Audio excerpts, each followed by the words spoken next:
Assalamualaikum warahmatullahi wabarakatuh. Ini kami akan menjelaskan tentang sistem gerak tubuh manusia. Nama saya Faiful Rahman. Nama saya Alfat Rizky. Nama saya Ahmad Bilal Maesa Pradana. Nama saya Muhammad Taufal Azami. Saya Ahmad Rasa Ghazali. Nama saya Maulana Malik Ibrahim. Ayo ikuti kami.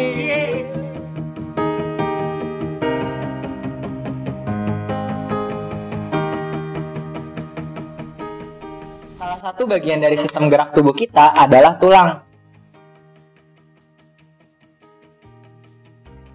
Nah, tulang itu berfungsi sebagai pertama, menegakkan atau menopang tubuh. Yang kedua, melindungi bagian lunak dari tubuh. Yang ketiga, tulang juga sebagai tempat melekatnya otot rangka. Yang keempat, memberi bentuk pada tubuh. Yang kelima, melakukan fungsi gerak. Yang keenam, berfungsi sebagai tempat pembentukan sel-sel darah. Nah, jenis-jenis tulang itu diklasifikasikan menjadi 3 jenis. Yang pertama, berdasarkan jaringan penyusunnya. Nah, berdasarkan jaringan penyusunnya, tulang dikelompokkan menjadi 2. Yang pertama, tulang rawan. Yang kedua, tulang keras. Kemudian, berdasarkan bentuk dan ukurannya, tulang dibagi menjadi 4. Yang pertama, tulang pipih. Yang kedua, tulang pipa. Yang ketiga, tulang tidak beraturan. Yang keempat, tulang pendek. Nah, sedangkan berdasarkan matriks penyusunnya, tulang dibagi menjadi 2, yaitu tulang spongiosa dan tulang kompak. Tulang spongiosa memiliki banyak rongga di dalamnya, sedangkan tulang kompak tidak. Tetapi terdapat pembuluh darah dan sel saraf di dalamnya. Nah, bahasan kedua kita adalah tentang osifikasi. Osifikasi adalah proses terbentuknya tulang. Pembentukan tulang sudah dimulai semenjak kita masih ada di rahim ibu kita. Saat itu tulang masih berupa tulang rawan hialin dan membran fibrosa. Kemudian setelah beberapa lama tulang menjadi mengeras dan akhirnya menjadi tulang keras. Sekarang kita lanjutkan dengan sistem kerangka atau lebih dikenali sebagai sistem skeleton. Sistem ini berfungsi sebagai penyokong dan alat gerak dalam tubuh manusia supaya manusia bisa bergerak dan memberi bentuk tubuh manusia seperti ini. Sistem skeleton terdiri atas 206 tulang dan terbagi atas 2, yaitu skeleton apendikuler dan skeleton aksial. Oke, jadi yang pertama yaitu skeleton aksial. Skeleton aksial merupakan susunan rangka yang sejajar dengan tubuh manusia dan terletak di bagian dada, tulang rusuk, tengkorak, dengan tulang belakang. Jadi untuk tulang tengkorak terdapat 23 buah tulang di sini.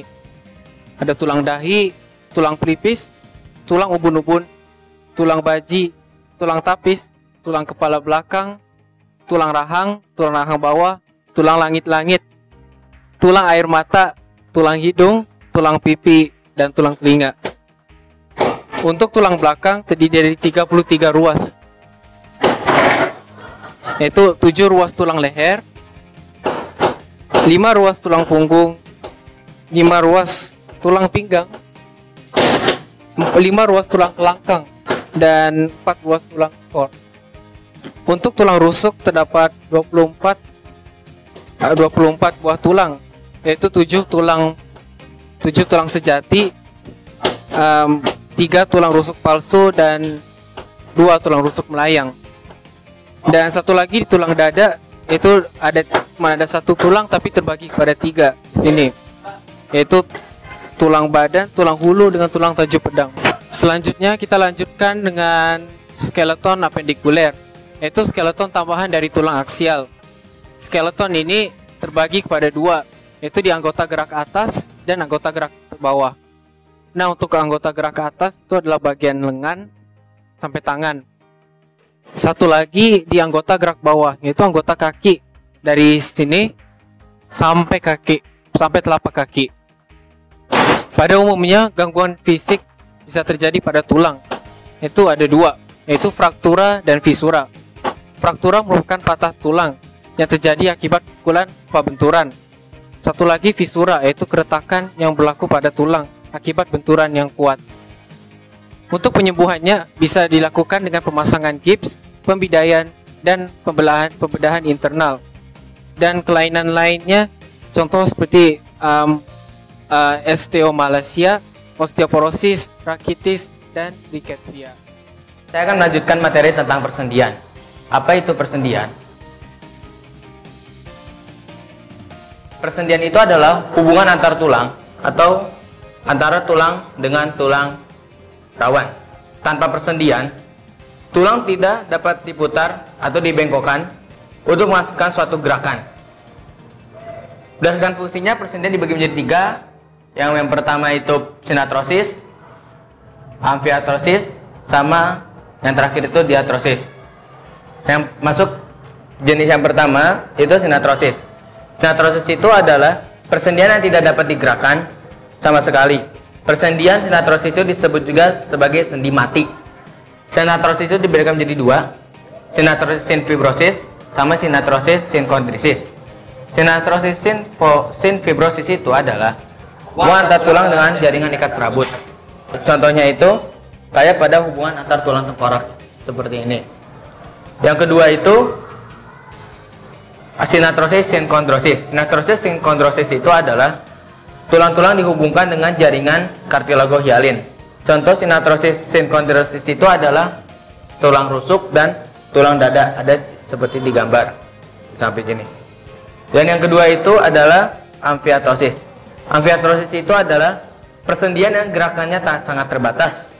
Misalnya sambungan antara ruas-ruas tulang belakang yang dihubungkan dengan tulang rawan fibrosa. Dan yang ketiga itu ada diatrosis. Diatrosis itu adalah persendian yang gerakannya bebas. Diatrosis disebut juga sebagai sendi hidup.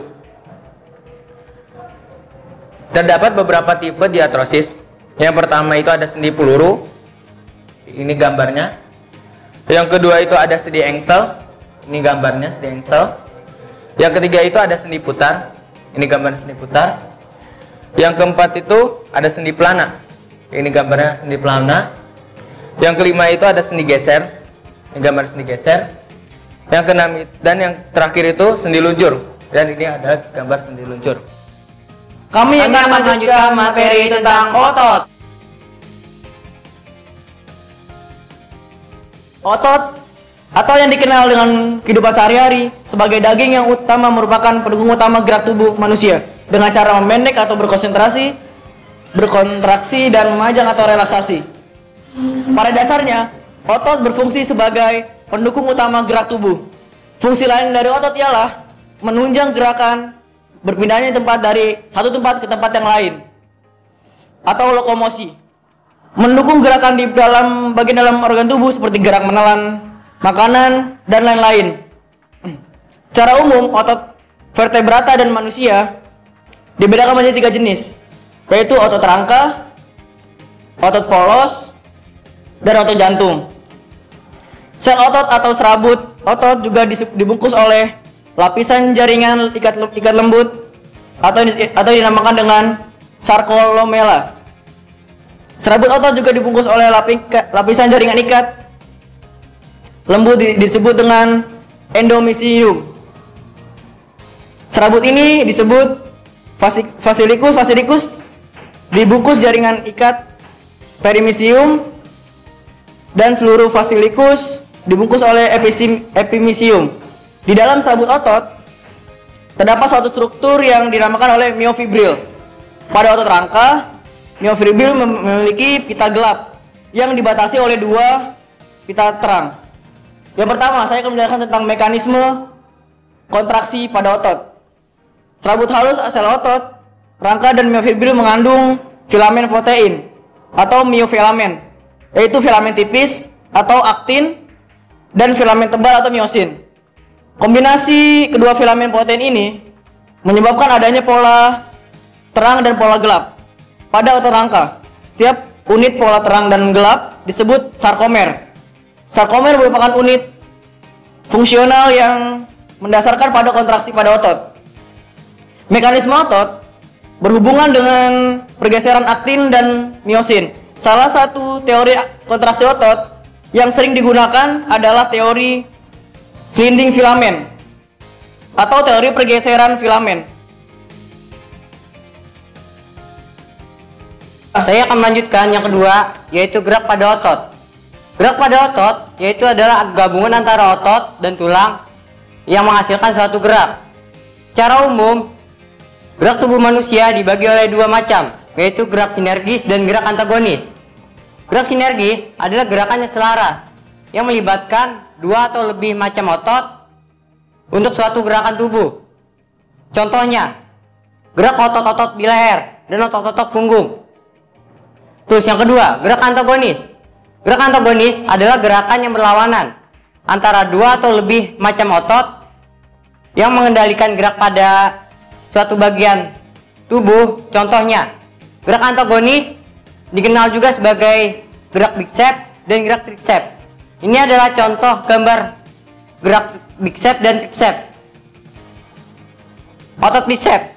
Otot bicep terletak di bagian depan lengan. Salah satu ujung ototnya dua atau memiliki dua buah tendon sebagai origo. Satu buah origo melekat bercabang pada humerus dan satu origo melekat pada kupula. Sementara itu, inersianya melekat pada pengumpil atau radius. Yang kedua, otot tricep. Otot tricep memiliki tiga buah tendon sebagai origo, yakni gerakan antagonis lainnya adalah abduktor dan abduktor. Abduktor adalah gerakan menjauhi badan. Adduktor adalah gerakan yang mendekati badan. Gerakan abduktor dan abduktor dapat terjadi pada lengan atau tungkai. Adapun gerakan pronator dan supinator, gerakan tersebut adalah gerakan menelungkupkan atau mengadahkan tangan. Gerakan ini terjadi pada telapak tangan.